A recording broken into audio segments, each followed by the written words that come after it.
Did you ever wonder what goes through a candidate's mind when they land on your website or they click on your job ad or even accept your job offer?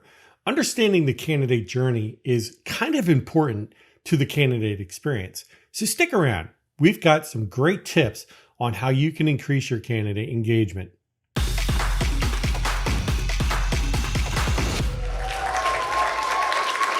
Welcome to the 10X Candidate Experience Show. This is your host, Jeff Weidner.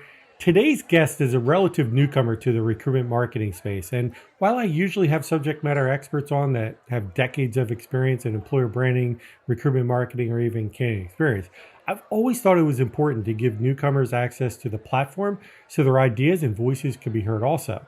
Some of the best ideas can be generated from taking a fresh perspective or a new approach. And I really think that my next guest will help open up the conversation around a few different tactics and strategies in recruitment marketing that are a lot different than your traditional post-search and pray methodologies. My guest today is a recruitment marketing specialist in the healthcare industry. She's very passionate about recruitment marketing, talent engagement, employer branding, and always finds ways to innovate and improve the recruiting process throughout her organization. Please welcome Chelsea Horvath. Hi, Jeff. Thanks so much for having me. I have been in the talent acquisition space for about 7 years, but recruitment marketing has been about 2 years for me. So I'm really excited to be here and can't wait to talk to you about content strategy and all things recruitment marketing. Cool. Is this the first time you've been on a podcast video cast? Yes, it is. Okay, good. Don't be nervous. We're just going to chat about stuff, all right? Yes. So first of all, welcome to the 10X CX show. I'm not sure if you remember this, but our first call where we discussed topics for the show, you brought up a few interesting things that I wanted to have a quick share with the audience. The first observation you had was around the difference between corporate marketing and recruitment marketing and how they've got a few different perspectives. Can you give me a couple minutes on that? Yeah, so I worked really closely with corporate marketing and was able to kind of trailblaze into the recruitment marketing space at an organization I worked for. And so really differentiating the candidate journey, and that includes the branding. I think the corporate branding is really important. So I know many people know the employer branding, but the employee value proposition, I'm very passionate about too, because it really equips recruitment marketers on how to speak on the brand and really talk to the brand externally. So really taking those things and being able to put them into content to push out externally that would be maybe normally internally facing, but it could attract candidates and really talk about what we're doing at the organization. So who within your organization, it could be kind of in general, but who do you think really, there's people that create the employee value proposition, right? And then there's people that are actually involved in the execution, or they're the ones reaching out to candidates. They're the ones that are really on the front lines. You know, who in your organization has responsibility for really portraying the EVP properly? Yeah, so I think it really is a partnership. So internal communications really, I think, focuses on developing it because they really hold the employer brand essentially. Well, I guess the brand itself, and then the employee value proposition, I think, really equips recruiters, talent acquisition to be able to speak about the organization and the brand effectively externally. So I definitely think it's a partnership. Hopefully that answered your question. Yeah. So when you start executing these things, are you or your organization, are you providing a FAQ document, or are there talking point documents that you're providing to the recruiters so that they can stay on message when talking to candidates? Yeah, so I have put together a very quick synopsis for recruiters. So here's like an elevator speech. Here's very specific taglines, maybe our differentiators, things that make us really unique in our market space. So that really looks like making sure we understand the industry and our competitors. So how can we talk to specific things that make us different? How can we talk about things that bring value to the candidate? Personas maybe we've created. So being able to equip recruiters in this way has really been helpful. I usually do like a one-sheeter or maybe a little bit more. But it kind of takes out like specific things for them from the employee value proposition that equips recruiters to go talk to candidates and really speak to the organization in a way that's really effective. Yeah, I think that's important because I've literally read probably thousands, tens of thousands of employer value propositions, and most of them are so contrived and follow the same exact framework. We value this and we blah, blah, blah, all the same stuff, right? And being able to kind of put a human behind that and personalize it from a recruiter's perspective and portray that to a candidate is really important. You give them any kind of training, like you just hand them a document and say, yeah, good luck, man. Or is there actually an onboarding training for the recruiters in your organization to kind of help them express that more authentically? Yeah. So in the past, especially in the past, what I've done is I've created this document, but then I have a meeting with a hiring manager, recruiter, whoever it might be on that team that's specifically trying to recruit for usually hard to fill positions, but any position essentially. You can just talk to them and fill them in on this. Like, why is this important? Like, what is this going to help you with when you're talking to candidates? So I like to have the personal relationship with recruiters and hiring managers so that they know that I am on their team. I'm here to help them. But I think really being able to educate them on why this is important is huge. And it also helps with consistency, I think. So when you are educating your recruiters and hiring managers, there's a consistent message that they're sending out when they are recruiting, which I think can be important because sometimes, we could be talking about different things. So making sure the recruiters understand what the brand is, I think, the biggest piece of it too. Yeah, especially since they've got so many ad hoc conversations that are taking place on a daily basis, both through a lot of different channels. Obviously, they're picking up the phone, at least hopefully they are. And it's tough to monitor those live phone calls, but they're also having conversations on LinkedIn. A lot of them have conversations through various text messaging platforms. So maintaining that consistency of message for your employer value proposition is really important, but it's also really difficult to monitor. Do you guys have any kind of monitoring or ongoing training to help them out with that?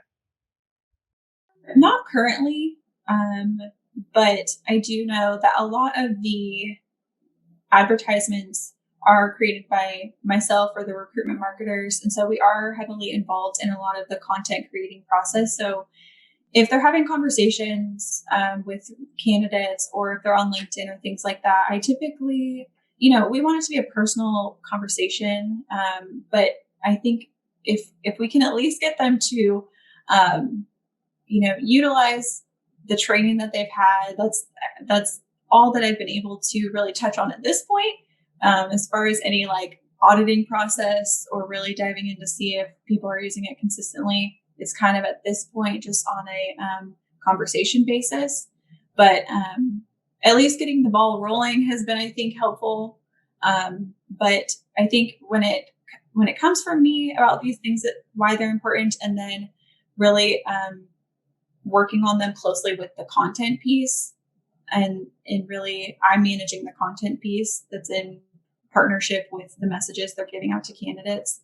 I think that helps kind of mirror messages when candidates are experiencing our brand. Yeah, I think a great company to help you monitor that is a company called the Talent Board. They're a nonprofit organization. They run the Candy Awards. Not sure if you've heard of them or not. Kevin Grossman, who's the president and CEO, was a guest on here a few weeks ago, and they really help companies monitor their candidate experience. That's why it's called the Candy Awards, right?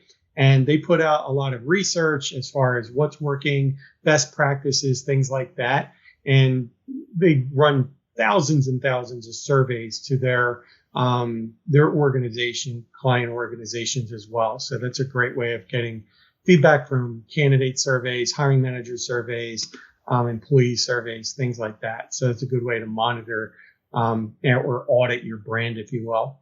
So talking about the candidate journey or the candidate experience, if you will, what kinds of things have you put in place to make sure that you're having a positive candidate experience, or what kind of things along the touch points, what kind of touch points are you putting in place for the candidate experience? Yeah, so touch points with the candidate experience can really look like many of things, but putting them into place would just be having a nurture programs with like email marketing. If you have text campaigns going on, anything that might be able to showcase like testimonials, specific things are happening in the organization, and bring them out to candidates. So a lot of times candidates would go through the funnel and then they'd interview and hire, but a lot of times maybe we don't have the right position open for them yet, or they'll come back around, things like that. We need to find ways to nurture those leads. So have you noticed a big difference? I don't know how long you've been using text messaging, but have you noticed a big difference in email campaigns for nurturing versus SMS text messaging campaigns? It was so new to me that I didn't quite see the fruits of the efforts yet. So I can't quite talk about that specifically, but I do know, as far as, in my opinion, what that looks like is email and text goes directly to the candidates. So I feel like it could be a really great way to engage your candidates, because a lot of our other recruitment marketing efforts might be on the website or ads or things like that. They don't necessarily, like, we have to go try to get them to click, when an email and a text goes straight to their inbox, and hopefully it has a better chance of getting opened. But that's the toughest thing right now, especially since you're in healthcare, right? I mean, capturing that candidate attention is vitally important right now. And using traditional post search and pray methodology, post a job on a job board, search a job board, and pray you can find the right candidate, or the right candidate finds you, it's probably not working as well as it used to 15 years ago. So using and augmenting those strategies with Facebook ads or Google ads, and then also with a really strong nurture sequence through email and text messaging, is vitally important if you plan on taking candidates from the time they land on your job ad until the time they have been dispositioned as qualified, not qualified, interested, available, whatever. If you drive 100 candidates to your website, you want to get as many hires out of those candidates as possible, right? And if every candidate costs you, I don't know, $10, that's a lot of money over the course of a year. It can really add up. Mm-hmm. So making sure those email campaigns and text message campaigns for every single ad that you're sending out is really important. They hit your database, you need to send them, some contact or some information. So what kind of content do you find you really engages candidates, are you finding? You can't just send them a job description every time, right? So, oh, by the way, here's another job. Here's another job. It's like, whatever. I know. So what else are you sending them? I think it's definitely varies by what kind of position you're targeting. I think that can be, there's a lot of factors they think about, but if I'm going to talk to content specifically and what would be working is, I'm really looking towards content that can evoke emotion. So we want to get candidates envisioning themselves at the organization, putting themselves into shoes of maybe people that already work here, hearing about personal stories maybe, or, various things the organization is doing internally that could be showcased externally. So people want to have, mission-driven organizations, people that care about other people, that they can put themselves in the shoes of people that work there. Essentially, can they envision themselves there? When you are targeting them, that's what I found really grabs attention. And, a lot of times you can include job descriptions, things like that.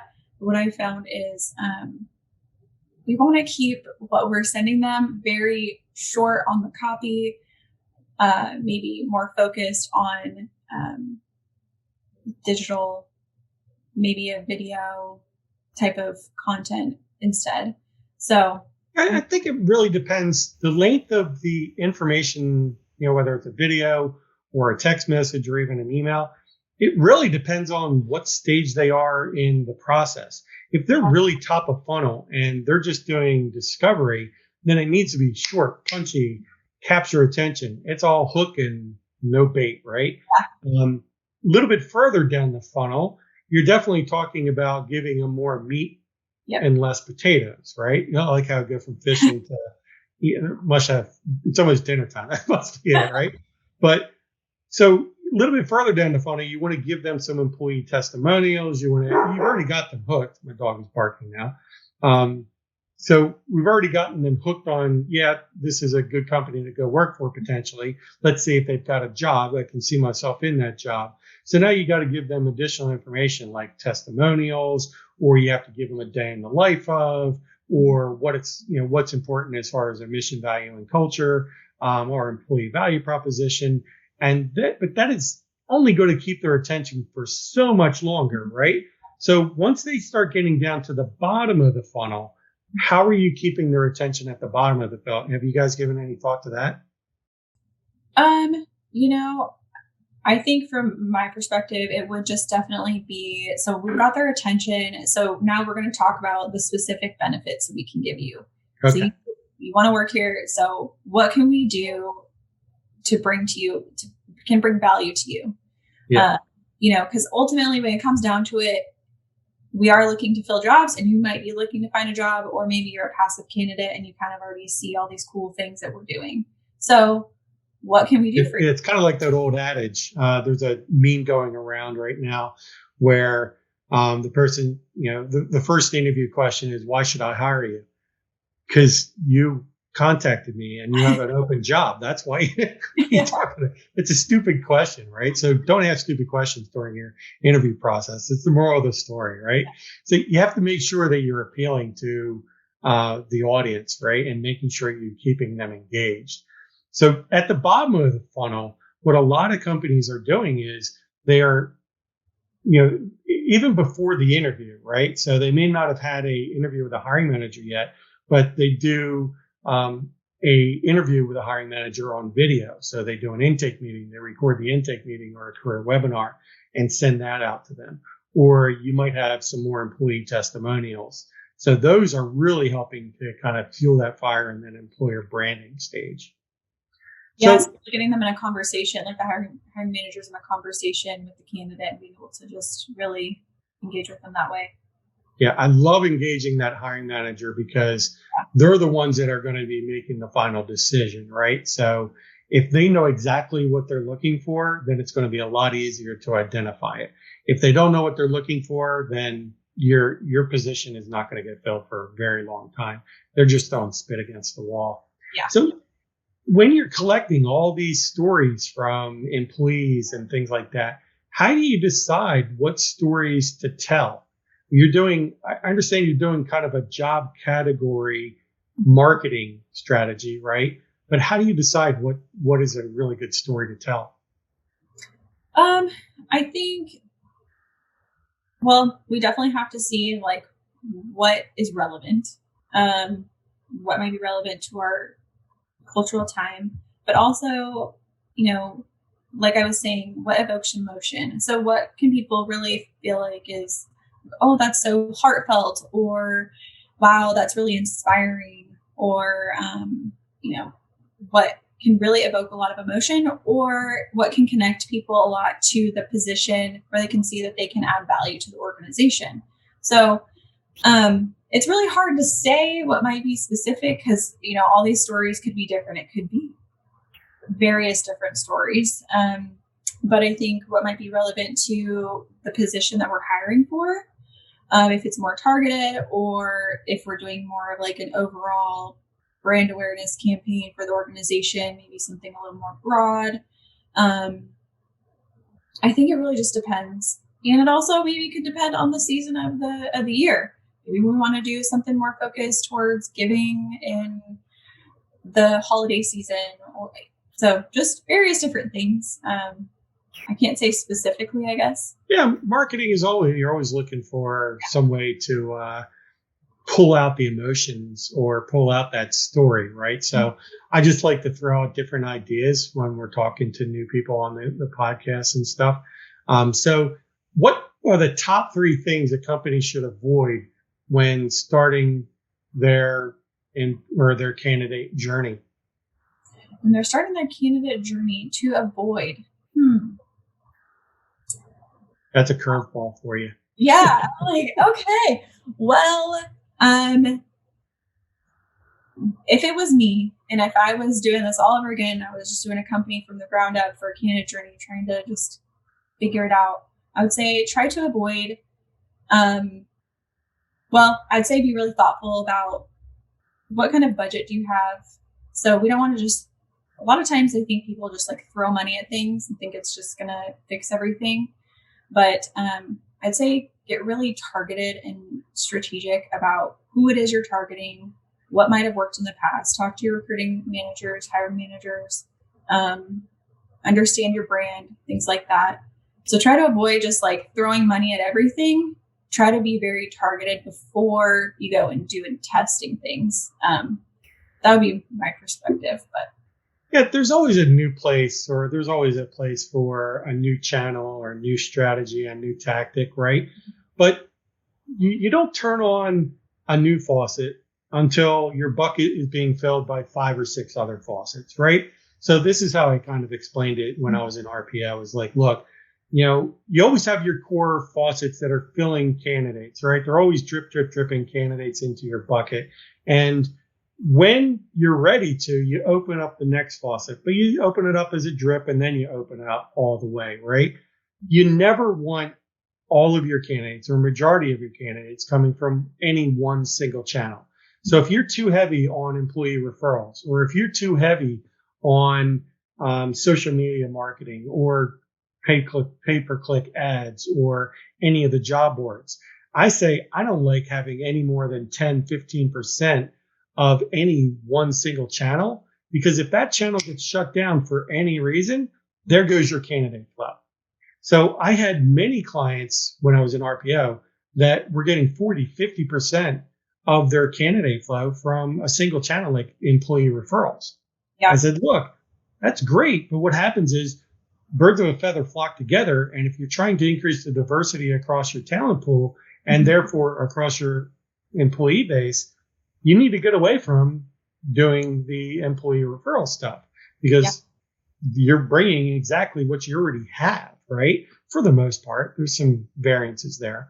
And the same thing when you're doing social media marketing or pay-per-click ads. You really need to understand, what those channels are bringing in and how they're benefiting the organization. So do you guys do analytics and metrics and kind of hack QBRs to really understand where those candidates are coming from and what your most successful channels are? Yes, absolutely. I think analytics are super important because they do really tell a story. So we can see where the candidates are coming from, what's working, what's not working. It can be a little bit trickier on like a long-term brand awareness type of, campaign we're working on. But if they're really short and targeted, it's usually a lot easier to see like, okay, we had this was really successful and this wasn't. So analytics. Especially when you're doing cross-platform ads on Facebook and Google and LinkedIn and maybe Monster Board or Career Builder or wherever else, and you're getting candidates in from all these different things. Tracking that, especially when there's tons of recruiter outreach, and just tracking is an absolute nightmare. You don't know where the original source of the candidate came from. A lot of companies don't care, right? They just want to make the hire. But if you're going to track and monitor your expenditures and hopefully optimize some of your recruitment marketing expenses going forward, then you need to reduce your dependency upon some of those avenues, right?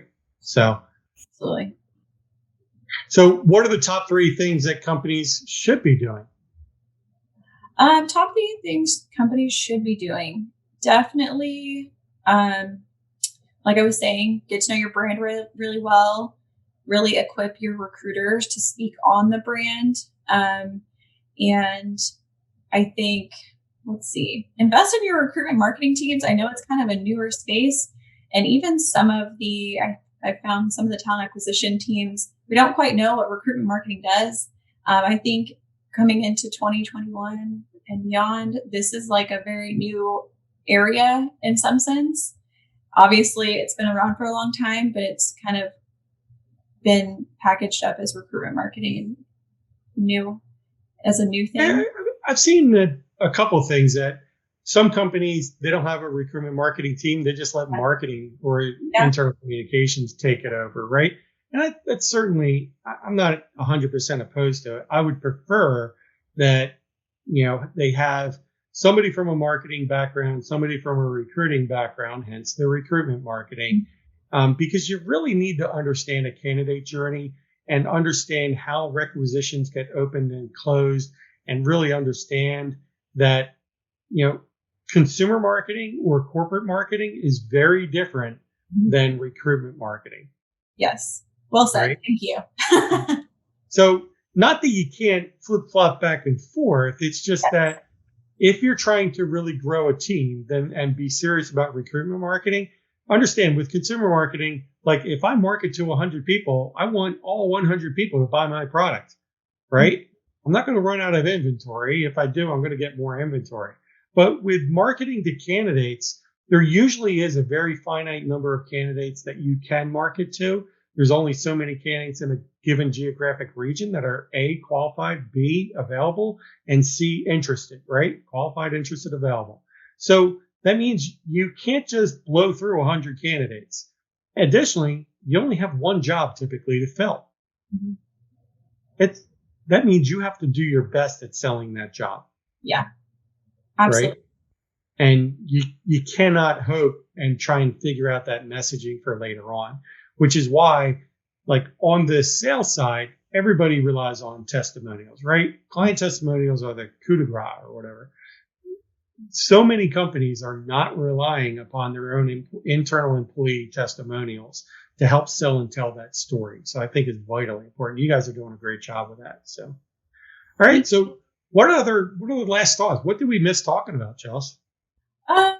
Yeah, I think the other thing that I feel like is really important and I'm passionate about is those nurture programs. So making sure that, we have those candidates coming in that might be like our star candidates that we want to hire and fill really quickly, but we're going to have a ton of leads that we still need to, we want to keep warm just in case, like you close a position and these people are still great candidates, but we just don't have the position for them right now. So we have a ton of candidates in this database. What do we do with them? So having those nurture programs is really important in my opinion too. And that's where we can showcase those stories and those testimonials and things like you were speaking about. So yeah. So define a nurture campaign. Is it an email? Is it a newsletter? Is it a text message? What is it? Yeah, I think it could be any of those. In my experience, it's definitely been an email campaign. I think that has been the easiest for me to set up and automate. And I think that automating is like what we want to do if we can. So I can have it set up, create the content, and then have it ready to go. But it could be texting. It could be creating drip campaigns if you have a new position that comes open, things like that. So it just depends. But for a broad-based nurture campaign, I would say a newsletter, an email, just maybe like even you can decide your cadence, but even at least once a quarter, like, hey, candidates, we're still here. Think about us, and then it could be more targeted if you want it to be. If you have a specific position that's open or that's become available and you want those candidates to know about it, you could do a campaign that way too. But one of the pieces of content that we used to put out in our talent community nurture campaigns is interview with a subject matter expert. So kind of like this podcast. So we used to interview hiring managers all the time, and they would be short 10, 15-minute snippets. It could be either somebody from sales or engineering or DevOps or whatever, but just talk about some of the technologies that they are working with and why this is exciting or how it's going to impact the organization and the changes that they're going through and some of the change management issues. So you just talk about it for 10 or 15 minutes and drive that information out to candidate traffic. Now, obviously, you don't want to be giving away, all your secret sauce, right? But any information that you can kind of help as a overall industry. Let's say that you're rolling out a brand new, I don't know, agile, development. Then you want to say, hey, here's some of the problems that we've had, or here's some of the challenges that we had, or, here's how we overcame these challenges. So I think candidates really appreciate that level of transparency, especially ones that are really interested in coming into the organization, because it gives them a sneak peek behind the curtain into what's really going on and what kind of challenges they have. And then it helps them better position themselves as candidates to help solve the company's problems during an interview process. Absolutely. Yeah.